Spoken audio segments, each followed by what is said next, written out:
Olá, minha gente, tudo bem? Aqui estamos para dar continuidade ao vídeo que nós vínhamos falando na semana passada. No último encontro, nós falamos sobre o longo período Lula, de 2003 até 2010. E, então, nesse quadro, nesse cenário, de 2010, nós tivemos a eleição de Dilma Rousseff. Aí vale um pouquinho da observância da trajetória política de Dilma Rousseff.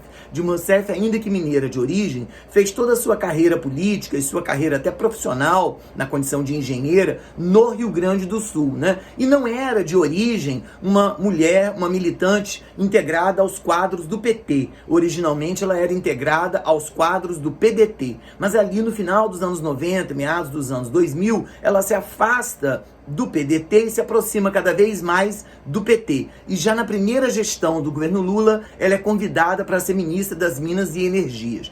Mas aí vale também lembrar que o governo Lula começou a se envolver, e aí nós explicamos isso no vídeo passado, com aquela história do escândalo do mensalão. E Dilma acabou sendo designada para ser ministra da Casa Civil, uma espécie de mulher de gabinete que iria arquitetar as relações políticas entre os ministros e entre os ministérios, mas isso causou, devo dizer, até um certo estranhamento em alguns quadros do próprio PT, porque não era propriamente uma figura retirada, extraída, obtida da ala política do partido. Era o tempo todo alguém oriunda da área técnica do partido, Então, de algum modo, isso pesava no sentido de que ela não tinha um trâmite muito acentuado, um trâmite muito fácil com a cúpula política do próprio partido. E, por outro lado, para fazer a composição, para poder ter a possibilidade da eleição, da elegibilidade, sabia-se que ia ser uma disputa acirradíssima por causa do desgaste do mensalão, ia ser uma disputa acirradíssima com o PSDB,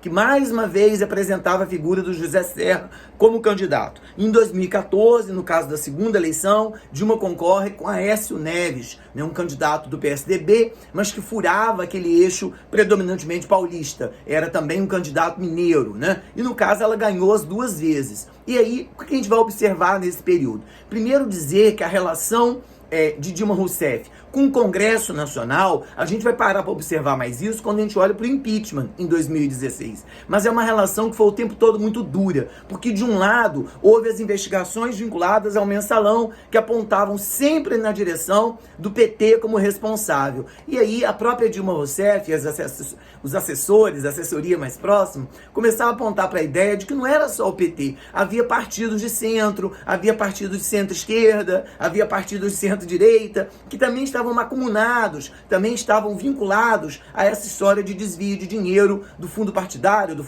eleitoral. Então, de algum modo, ela também estimulou e agudizou esse debate político com particularmente o baixo clero, O que eu chamo de baixo clero? Aqueles partidos nanicos, partidos que às vezes tinham 1 deputado, 2 deputados, 4 deputados, 8 deputados, 1 senador, 2 senadores, e que faziam muita pressão em cima dela, Por outro lado, vale dizer que, além disso, em 2014, estourou outro escândalo vinculado ainda ao governo Lula, mas que rebatia na rebarba, Vinha ali capotando e acabou batendo no governo dela também, que é o escândalo do chamado Petrolão, que é quando deu origem, em 2014, a chamada Operação Lava Jato, que tem a ver com o quê? Com o fato de que começou a haver denúncias de que havia dinheiro extraído da Petrobras para fundamentação política, Dinheiro obtido dos altos rendimentos, porque no período Lula as commodities, valor de commodities, petróleo, pré-sal, gasolina, derivados, estiveram nas alturas. Então, que houve ganho de capital e que esse capital começou a ser utilizado para fazer, na verdade, benefício a alto comando da própria diretoria da Petrobras, e, ao mesmo tempo, alto comando do partido político, no caso o PT. Além, de algum modo, de haver uma denúncia de que o presidente Lula sabia disso tudo e que tinha havido, pela compra do sítio, pela compra de casario, que ele tinha sido beneficiado ilicitamente, de maneira privada dentro desse processo. Bom, até que esse processo viesse a ser julgado, em grande medida Lula ser inocentado pelo Supremo Tribunal Federal, isso parece que é uma bomba que explodia no colo da Dilma Rousseff. né? E aí eu volto a dizer, com muita dificuldade técnica, né? Técnico não é a palavra, pelo contrário, muita dificuldade política de fazer o trânsito com o Congresso Nacional, primeiro porque ela não entendia, ela não conseguia concordar com a ideia de que o escândalo do Mensalão, lá em 2010, rebatesse apenas sobre o PT, sabedores que outros partidos, incluindo o próprio PSDB, também tiveram a vida envolvido com a questão da compra ali de projetos de lei, de PLs, né? E, por outro lado, havia também a dificuldade dela operacional, porque ela não era uma mulher oriunda dos quadros políticos do partido. Então, não era muito uma pessoa de se apresentar na arena política para discussões. Fora essas questões, que não são poucas, são inúmeras, né? Porque ela teve que, de um lado, absorver o impacto do Mensalão, a delicada relação dela com o Congresso desde 2010, não é a partir de 2014, desde 2010. Depois, a partir de 2014, veio o escândalo do Petrolão, a história da Lava Jato, né? Lula impedido de ser ministro, porque aí, de algum modo, o Sérgio Moro, o então juiz da Operação Lava Jato, acabou impedindo que ele também tomasse posse por algumas liminares. Então, tudo isso deixava a Dilma numa situação de um holofote muito intranquilo, de um holofote muito não desejado. Mas vale dizer que neste período, apesar de todo esse imbróglio que eu estou tentando decifrar aqui, houve também algumas outras ações afirmativas. Desde a época que ela é ministra das Minas e Energia, um programa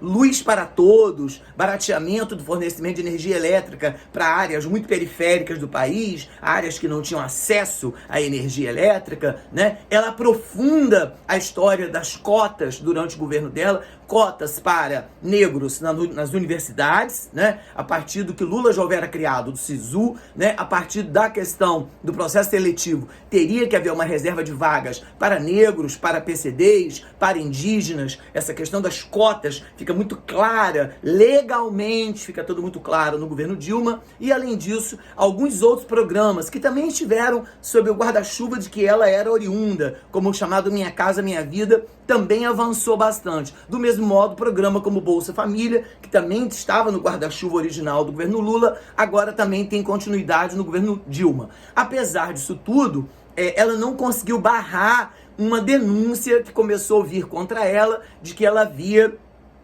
se apropriado, uma espécie de pedalada fiscal, de que ela havia utilizado de maneira irregular o dinheiro e favorecido bancos privados e não favorecido, criado problema chamado Banco Safra. E isso acabou indo parar no Congresso Nacional, naquele momento um Congresso horrorosamente já presidido pelo Centrão, na figura do Eduardo Cunha, e tirou da gaveta o projeto de impeachment, colocou em votação, e ela, sem apoio do próprio partido, que estava na legenda com ela, que estava na composição com ela, que era o PMDB, o vice-presidente Michel Temer, que foi Michel Temer, vale que dizer, Michel Temer foi vice-presidente no primeiro mandato e no segundo mandato. E o Michel Temer se coloca também a favor do impeachment para completar ali o mandato. Então, houve muita dificuldade política, o PT bastante desgastado, porque se parar para pensar, de 2003 a 2014, são aí, 2003, 2013, 2014, né, 2015 e 2016, são quase 14 anos, são mais de uma década e meia praticamente, de governança do PT. Isso criou um desgaste enorme e ela sofreu o impeachment. O impeachment em que ela finalmente esteve presente no Congresso, ela foi para um confronto aberto em relação ao Congresso e de maneira misógina, de maneira machista, de maneira sexista, foi extremamente ofendida.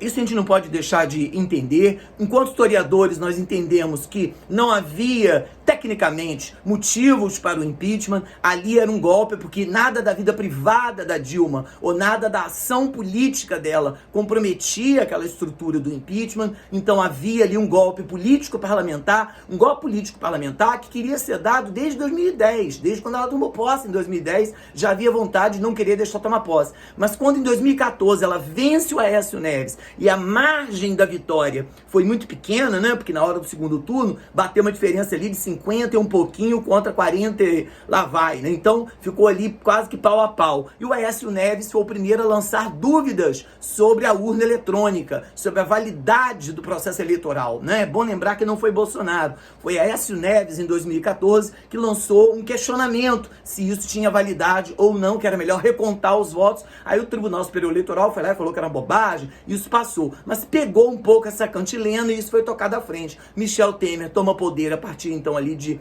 2016 e a partir de então a direita teve todo o caminho aberto em comum acordo com a extrema direita, mas isso eu falo melhor no próximo vídeo, para poder tomar posse e desfazer em grande medida tudo aquilo que houvera sido feito nesse período do PT de 2003 até 2016, pensando de Lula 2003-2010, Dilma de 2014 a 2016. Valeu, minha gente! Espero que tenham gostado. Se gostou do nosso trabalho, curte, dá um like, compartilha e faz esse trabalho da gente avançar. Muito obrigado!